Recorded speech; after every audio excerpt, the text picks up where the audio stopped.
Grabe, ang dami nangyayari dito. Uy, ito na yung Esplanade, oh. Bakit siya bumibisina? Saan mo na Grabe, oh. pupunta? Galit na galit siya, oh. Ganda, actually hindi siya mabaho. Kasi there's this misconception na baho sa Pasig River.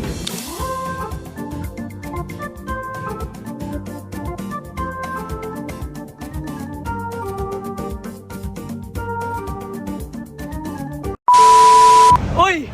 Kaya lang kita! Ikaw si Dr. Urban Mobility, ah. Cyrus na lang ako. Cyrus. Saan punta? Punta ako sa Esplanade, hinahanap ko nga, naliligaw na nga ako. Pasig River Esplanade. Tama. Ako, papunta rin ako doon. Tara, maglakad tayo. Let's go! Let's go! Saan ba daan natin? Kung alam eh, kung may diretsong tawid lang dyan, oh. Doon nata yung Esplanade, tama ba? Doon? Tara, punta natin. Tara, Let's go. try natin. Paano ba? Naliligaw kami. Dito. Umpisa pa lang naliligaw na kami. Kasi magiging tawid na ito, dito. Tama ba? Or doon na lang. May underpass ata doon eh. Layo ha, pero sige.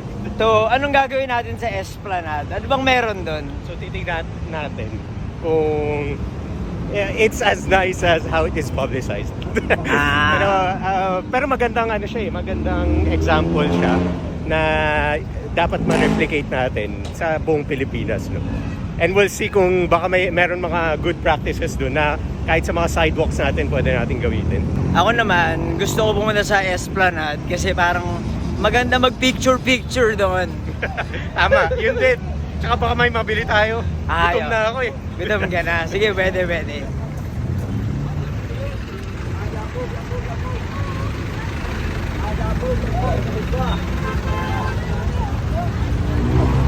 Grabe, ang dami nangyayari dito. Okay lang po kayo?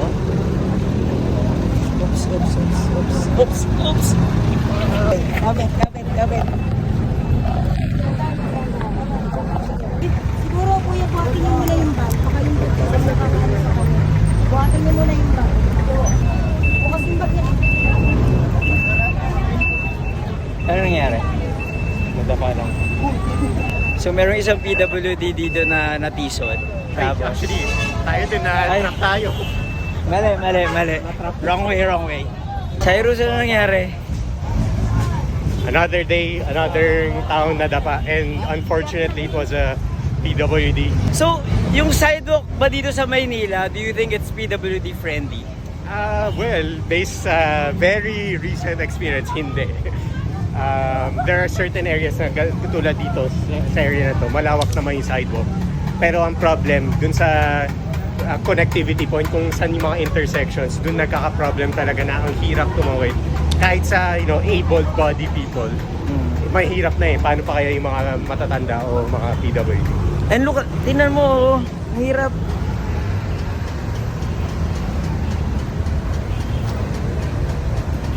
Akala nila innovative yung underpass, pero in reality, mahirap talaga siya. And parang ito, I mean, maganda siya, magandang underpass siya. Pero ideally, as much as we can, dapat wala tayong mga dapat at grade siya na madali tawiran. Mas okay din yun for tourism, for the local economy. Mas nakikinabang talaga yung local governments din at the end, right? Kung saan may mga businesses that register, pay taxes, and tayo, masaya tayo as pedestrians, pwede tayo bumili ng kahit anong pagkain sa mga vendors dito. Parang gutom ka na, no? Oo nga, ganun na. Pero actually, yun yung isa sa look forward. Nakatawid na tayo, ito na yung City Hall. Papasok na kami ng Intramuros ngayon. Ano? Kung tayo galing, wala, mga ano yan? 100 meters? Oo. Ano yung nilakad natin? Parang halos 1 kilometer na. Anyway. Waldo nga, labit lang. Example to na hindi to accessible for the elderly and the PWDs. Ano, ang laki ng hakbang. Talong ka. 1, 2, 3, go! Ito na ito. No? Bago. Intervention to eh. I imagine dati, ano to eh, fully open and kayang Yeah, mabilis parang yung kung mga saan-saan ka lang. Anong tawag dito?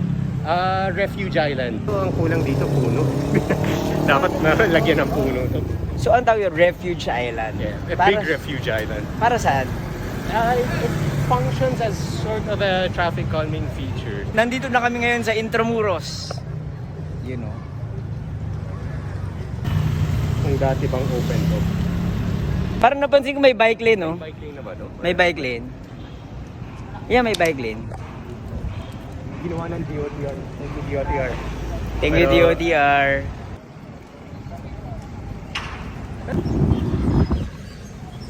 At least nagagamit din siya ng tao. Dapat actually shared lane to eh. Imbes na Bike lane lang. Kasi tingnan mo, walang lakaran eh. Oo nga, Walang ito, lakaran dito. maubos. Oo.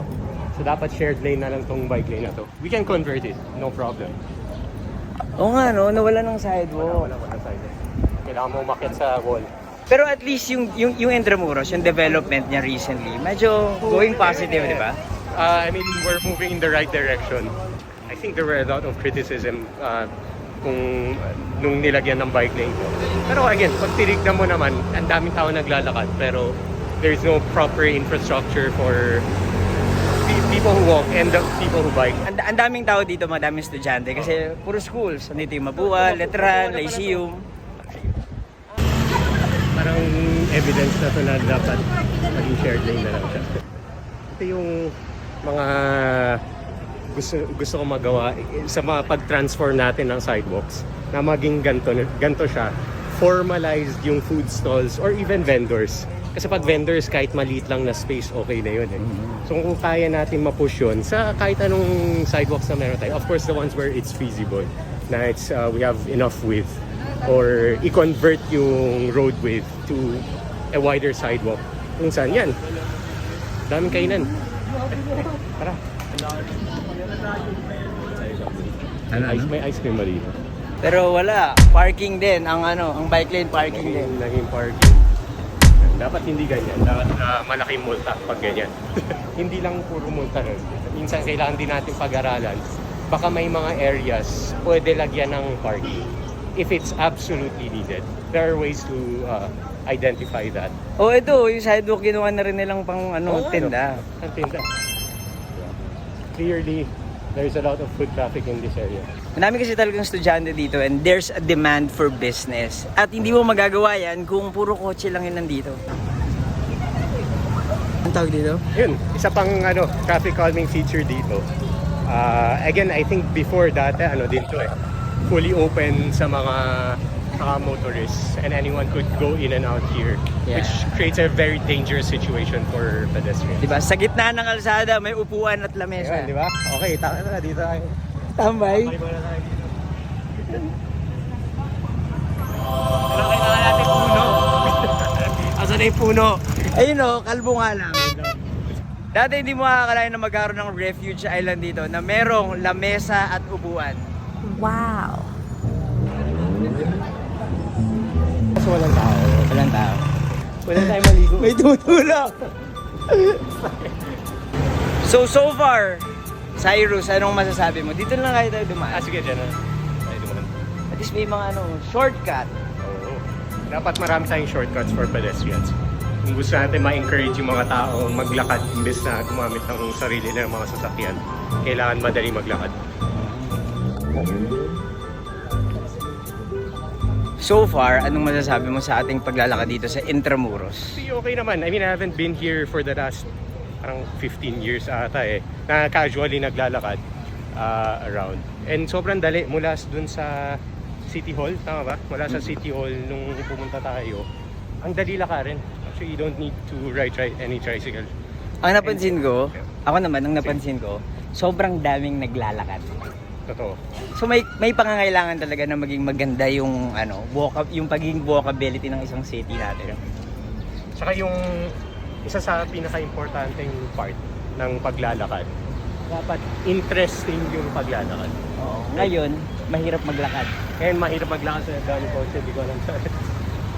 Gagamit tayo ng power of hand. Kamay natin. Kakamayin. Kakamayan, ganyan nga. This way to Binondo. So pag mga ganitong street, pwede to maging pedestrian first street. Which means, pag may naglalakad tulad namin, kami yung priority. Hindi dapat bumusay na yung mga motorist. Kasi ano nga ba naman yung benefit na nagpapasok tayo ng sasakyan dito? Halos wala eh. Meron naman mga other streets. Uy, ito na yung Esplanade, oh. Oh, ayan, di ba? ayan. Example na dapat pedestrian first street to. Kasi bakit siya bumibusina? Saan mo na Grabe, pupunta? oh. Galit na galit siya, oh. Matatawa ako pag makita natin siya sa Esplanade. Galit na galit siya, eh, no? Parang... Alam mo, nabangga siya eh. Oo. Anyway, andito na tayo sa Pasig River Esplanade. Let's explore. Ayun, tara. Pero saan yung entrance? Yun ata. Okay, Yun yun. ata. Ito na yung sidewalk. Dito tayo sa bike lane, no? Napaka laking bike lane. Ito na.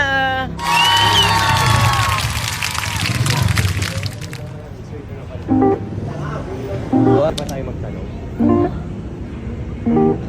Ganda. Ganda. Actually, hindi siya mabaho. Kasi there's this misconception na ang baho sa Pasig River. Walang smell at all. If iko-compare ka to dun sa Italy, pumunta ka rin Bugi sa Venice, di ba? Maamoy. Sobrang maamoy yung sa Venice kasi hindi gumagalaw yung tubig. Pero dito medyo gumagalaw naman, kaya hindi, wala namang amoy. Ano? May basura na ito. Actually, sobrang aliwalas dito sa Pasig River Esplanade. Ganda. Ano na this time? Ano oras na ba? Ano oras na? 4 p.m. I think ngayon oras na bukas din yung mga stores dito eh, kung tama yung publicity na narinig ko. Ito, sarado pa to. Yeah, I think ayun. under construction pa rin. Ito pwede bike, oh. Ayun, pwede. Allow din yung bike dito. Although, ano ba to? Although Bollards. cobblestones. Ay, bollards. Boulder. Para sa akin, perfect tambayan tong Pasig River Esplanade. Daw po. May naglalaro. Hello daw, oh. Hello daw, hello. Sama natin sa Nakakahiya. Pero, ikaw, as an engineer, magastos ba gumawa ng isang Esplanade? relative to a road, no, not at all. Kasi yung load basis naman nito, mas way lower than for cars.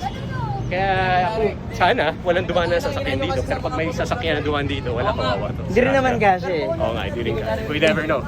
Tsaka parang in a way, itong Esplanade na to, it makes very livable for people. Yeah, totoo. So kaya pag yung buong Pasig River malagyan nito, sobrang ganda.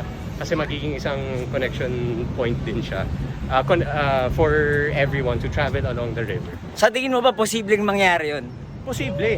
Actually, dun sa plano naman na ginawa na nakita ko about yung buong lahat ng phases, maraming phases to eh. Yung buong so hindi pa river. to tapos? Hindi pa daw. Di ako kasama, by the way.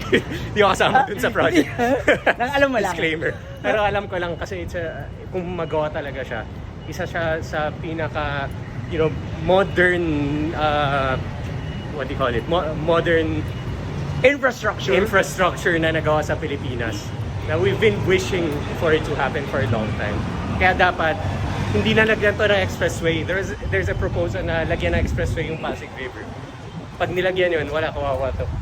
Kawawa lahat ng tao. Oo nga no, imagine mo kung mayroong expressway dito, magiging sobrang ingay. Kasi so far, ngayon, walang baho, walang ingay.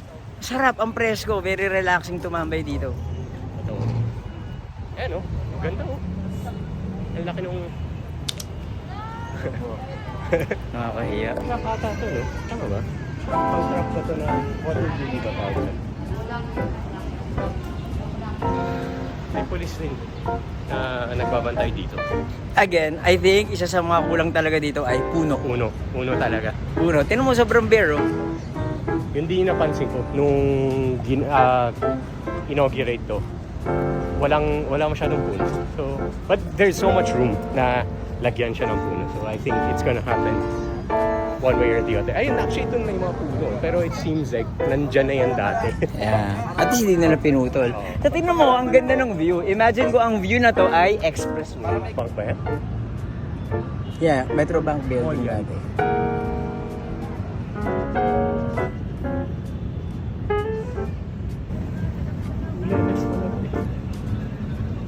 Itong Pasig River Esplanade, merong first floor, merong second floor. So, utilize yung space. Okay ba yun? Oo, pero ano to? But medyo weird yung connection. Hindi, existing na siya. Hindi nakabit. Oo, existing, parang nauna nang ginawa yung yes. Yes. Yung sa ano tulay. yan, yung tulay na yan. So, ibig sabihin, etong Esplan na to, more spaces for business, more spaces for people na naglalakad, for leisure, and for outdoor activities. For tourism. This is good for tourism.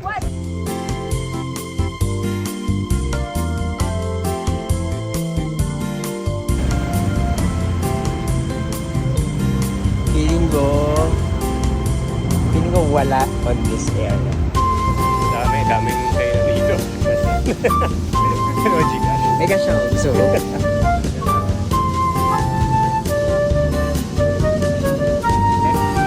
yes, siguro. Ito na yung post office na nasunog.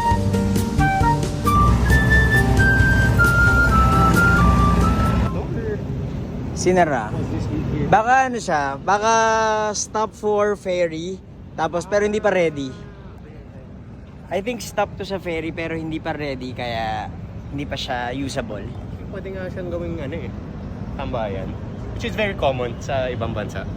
Isang long stretch na ganyan kung saan pwede umupo yung mga tao sa steps. Parang sa Paris. Talaga may ganyan. Yeah. Sa Germany maraming ganyan. So I guess ito na yung dulo. Dulo. Pero, for now, I think kino-continue pa to. So, mukhang ko-continue pa to. Let's see. Ito siguro yung mga failed attempts. Ano? Baka mga failed attempts at the columns. At least, sana i-continue kasi ang ganda, no? Oo, maganda. Kung i-continue to hanggang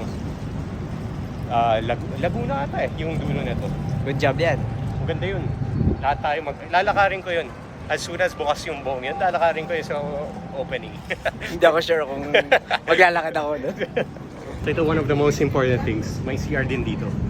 Na laging hinahanap ng mga tao, especially when go to public places. Ako, lagi ko hinahanap ng mga CR. May bayad nga lang. So itong buong esplanade na to, kaya siya i-replicate sa mga sidewalks. And meron naman tayong enough spaces sa mga streets natin gawin yun. So may mga stalls, may mga upuan, tsaka kaya pa rin maglakad. Dami natin sinasabi, kaya na lang tayo. Sige Gutom na. ako. Cheers. Cheers.